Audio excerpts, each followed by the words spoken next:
Dear Mr. Congressman, as a friend, I feel an obligation to explain to you why I cannot support you in the charity appropriations bill. My conviction stems from an incident that happened just last winter. You may remember the night. It was frigid, or as some would say, colder than a beaver's tooth and 10 times as destructive. I thought I saw him gnawed off in session there. Oh.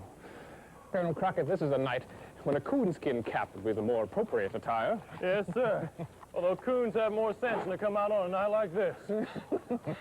Colonel Crockett, all of Georgetown, it's on fire. What? Good God. Oh, no. Well, let's see if we can help.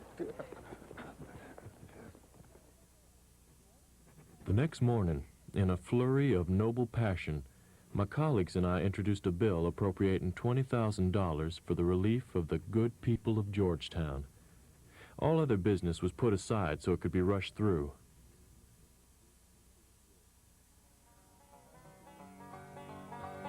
Hey, give me that box!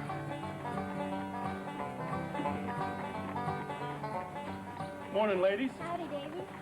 Hello, Davy. Howdy, man. Davy!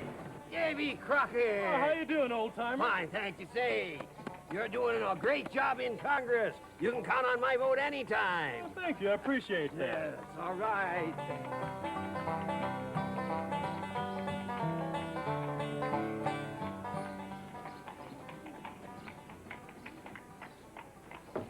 Mr. Bunt, you almost forgot your change. You're a fair man, Mr. Higgins. I appreciate your time. Oh! This is for your son. I overheard him say he'd like one. Why, thank you, Mr. Bunce. He's often told me about your carving. Thank you. See you next week. Good morning to you, sir. I'm Colonel Crockett.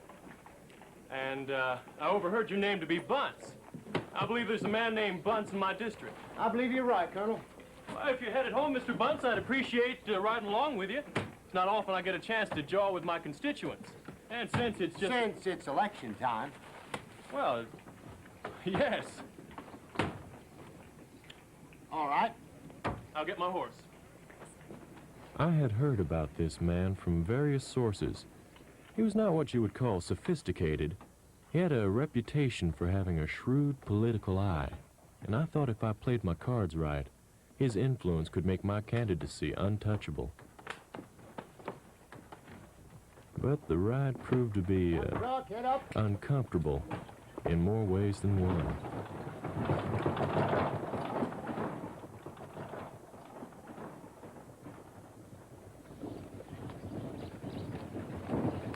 So, Mr. Bunce, you expect anyone to oppose me in the election this next term? Made this jerky myself. I like it hot. Well, as I understand it, Mr. Bunce, I won't if I have your help. Now, word has that you're a man of influence in this county. What is your opinion of my first term in office? Well, Colonel, I think you've done some darn noble things. And some criminal ones. I will never vote for you again. Criminal? You said criminal, Mr. Bunce? I demand an explanation of what you meant. Forgive my seeming rudeness, Colonel. I didn't mean to insult you. But last winter, you raised a vote I just can't overlook, which shows, in my opinion, that you have neither the capacity to understand the Constitution nor the ability to be guided by it. I'm afraid I don't follow you, Mr. Bunce. I recall no vote last winter upon any constitutional question. Didn't you vote for a bill of $20,000 to relieve some sufferers of a fire in Georgetown? Well, Mr. Bunce, I do admit to that, certainly. But I doubt that anyone could complain about a great and rich nation like ours, given the insignificant sum of $20,000 to relieve suffering women and children. Colonel, if you have the right to give to one, you have the right to give to all. And since the Constitution neither defines charity nor stipulates the amount, you are at liberty to give whatever you think proper to whomever you darn wish. So you see, Colonel, this opens a big barn door, not only for fraud, corruption, and favoritism on the one hand, but for robbing the people on the other. No, sir, Colonel. Congress has no right to give charity. Well, Mr. Bunce, you seem to be one of those men who likes to criticize without providing any solutions or alternatives. Colonel, I dare say, if any of the individual members of Congress had felt any real sympathy for the people of Georgetown, they, or some of them wealthy men in and around Washington, could have given $20,000 without so much as a sneeze. No doubt, those same folks applauded you the loudest because you relieved them of the necessity of giving by giving what was not yours to give. So you see, Colonel, you have violated the Constitution on what I consider a vital point. It is a precedent dangerous to the country. For when Congress begins to stretch its power beyond the boundaries of the Constitution, there's no limit to it, and therefore no security for the people. My place is just up ahead here. I tell you, Mr. Congressman, in that moment, all the praise I had generated for myself because of my so-called noble Georgetown deed grew as worthless as the dust on my congressional boots. I wanted to argue with him, to justify at least some part of my action. But as I sat there, searching desperately for a point to contest, I saw that there was none. Because this simple farmer of remarkable intelligence and insight was absolutely and totally right. Oh. You can tie your horse up over there.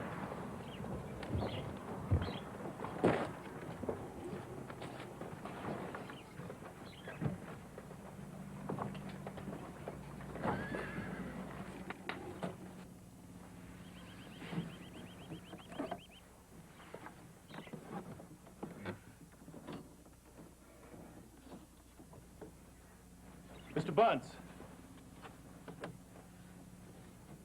as embarrassing as this is for me, I do admit to you, sir, that if I'd had your clear, hard sense and understanding of the Constitution, I'd have put my head in the cannon before I'd given that vote. I realize that asking for your support would be pretty presumptuous. But if you vote for me again, I'll give you my solemn word as a United States Congressman and a gentleman that I will never vote for another unconstitutional law so long as I live.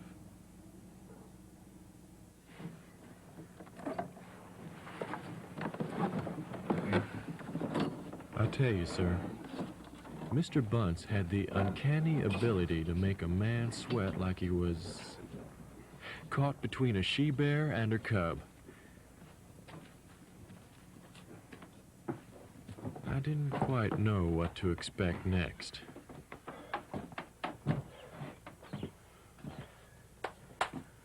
Colonel, if I recall, it seems to me you made that same promise once before, when you were sworn into office. However, personally, I think I'm in favor of giving you another chance, on one condition: that you make the same apology to the folks around here that you just made to me. Now, if you do that, I'll see what I can do to push what little influence I have in your direction. Horatio Bunce spoke of the little influence he had, Mr. Congressman. I've been working pretty hard But everywhere I went, this humble man's name brought respect and attention, and allowed me opportunities to appeal to the people. Did you ever kill a bear? I was fortunate to spend several nights with different members of my constituency and became reunited with a treasure of simple ways and simple talk. Most importantly, I was able to spend many hours with Horatio Bunce, We often talked of the principles and affairs of government. About a week later, at a big Look at get-together, all those people there, Colonel Crockett. Got a good crowd for you to talk to. Fine crowd. About ready to talk to these good folks? Indeed I am. All righty. Folks, please gather round. I hope our congressman here won't mind if his podium is a supper for my cow tomorrow. Well, maybe you better ask the cow. Well, Colonel Crockett?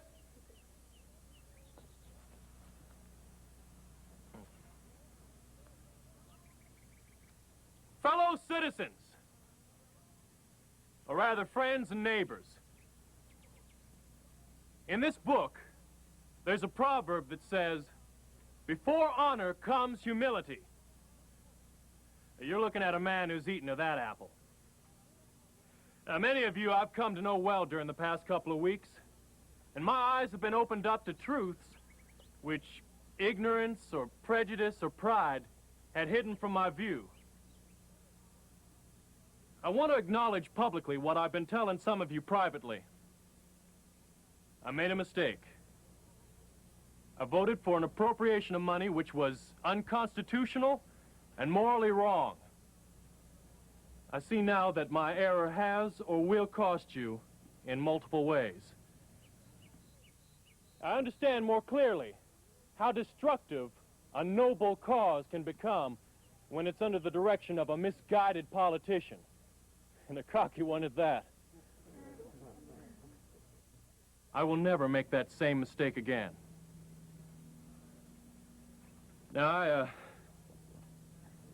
I had planned to ask for your votes today, but I cannot. I simply ask for your forgiveness, not only as a congressman, but as a human being. Thank you.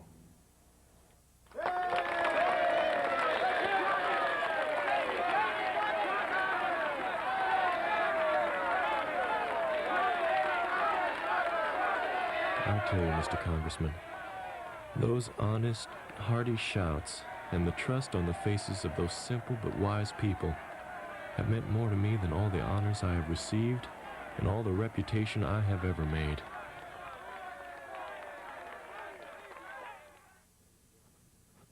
And that is why, sir, when you introduced the bill to aid the widow of that distinguished naval officer, I must vote no, for I cannot contribute to another act of unconstitutionality. I shall offer a suggestion that instead of an illegal appropriation to a charity case, that I, as the first, offer 1 week's salary to a private fund. And I'm sure that if every member of Congress will do the same, it will amount to more than the bill initially intended. Sincerely, Colonel David Crockett. When Congress begins to stretch its power beyond the boundaries of the Constitution, there is no limit to it. The Constitution neither defines charity nor stipulates the amount. You are at liberty to give whatever you think proper to whomever you darn please, by giving what is not yours to give.